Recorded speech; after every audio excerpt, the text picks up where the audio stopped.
Hey guys, just figured I'd give you a quick video on pommel attachments in swords. So this is a sword I'm working on right now. This one's actually had two separate pommels on it. This is the new pommel, and I shortened the handle to match it. And then this is the original pommel here, which was what I'd done in a class. So the way that I fit these is I have the tang continue down into the pommel so that it can slide like this. And it's keyed pretty tightly this way. It doesn't have to be perfect, but that keeps it from rotating. And then you have a screw that runs through the middle. In this case, it's 5/16 18. And then I machine these little nuts that go over the top. You can make these out of turnbuckles, that's fine.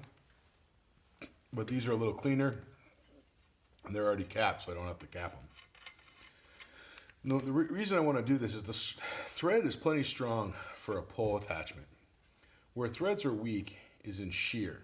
So you want to make sure that the pommel is not stressing the thread in this dimension. Right now, this is sitting against the tang side to side and protecting the thread from shear strength. So the thread is only acting to pull it straight down, just like a rivet would. If you just have the thread and you try to thread this pommel on, then you have a very weak juncture, and this will snap every time. So how I make these is, well, I actually use a couple different methods. This one I did on the milling machine. So what I did is I drilled a 1/2 inch hole down the middle to lighten the pommel a little bit, and then I drilled with a milling cutter 3/16 inch wide, which is the thickness here, basically half holes on either side, and that gave me the clearance to drop right down. Now if I was doing this not in the shop with a milling machine, I would use a Fordham tool, and I would drill those two holes and then machine with a Fordham between them, and I can get the same kind of effect where it slides up and down. Just takes a little bit longer. A third way you can do this, and I have that pommel over here, is to drill all the way through. Of course, now I can do this part. There we go.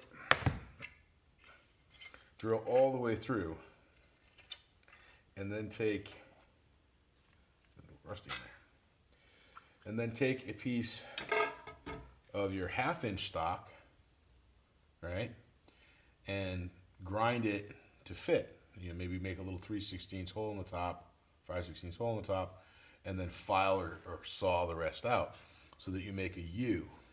You know, kind of a, if I imagine this is the piece I'm doing it to, I would leave a 5/16 hole through the center, and then I would cut a slot like this out all the way across on both sides.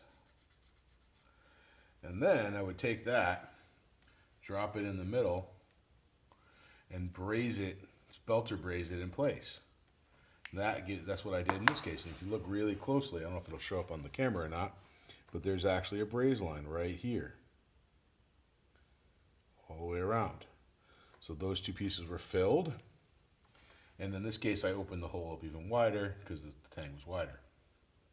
But by doing that, then I have a shoulder for my nut to sit on. You want to have something that this nut is sitting against, because if you try to do it on the end, you don't end up with much thread, and then you end up kind of easily stripping it.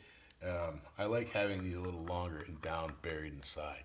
And then it makes it easy, because what you can do is you can trim this flush with the top here, like this, and then shape this to mimic a peen block, leaving two flats, one on the front, one on the back. And you just file them flush with the top of the pommel. And by doing that, it makes it look like it's still a peen block. It hides the fact that you're doing a mechanical connection. It still looks right for a sword, but then you can take it apart to work on the sword if you need to. So there you go. Quick little lesson on how I build the pommel nuts on these. Oh, and like I said, you don't really need to go in that deep on these. I mean, just, 1/2 inch. That's fine. This is one I did in the class. So I machined a bunch of these. and I make them a little smaller so they're easier to fit in the classes. But what I do on those is, we don't know the lengths, I drill them all the way through and tap them. And then I cap this with a piece of the thread and peen it in place. So then it looks even more like a peen block. Most of the time I make these out of W1 and I heat treat them just so they don't mar up as much using a wrench on them. All right, so there we go. All about pommels.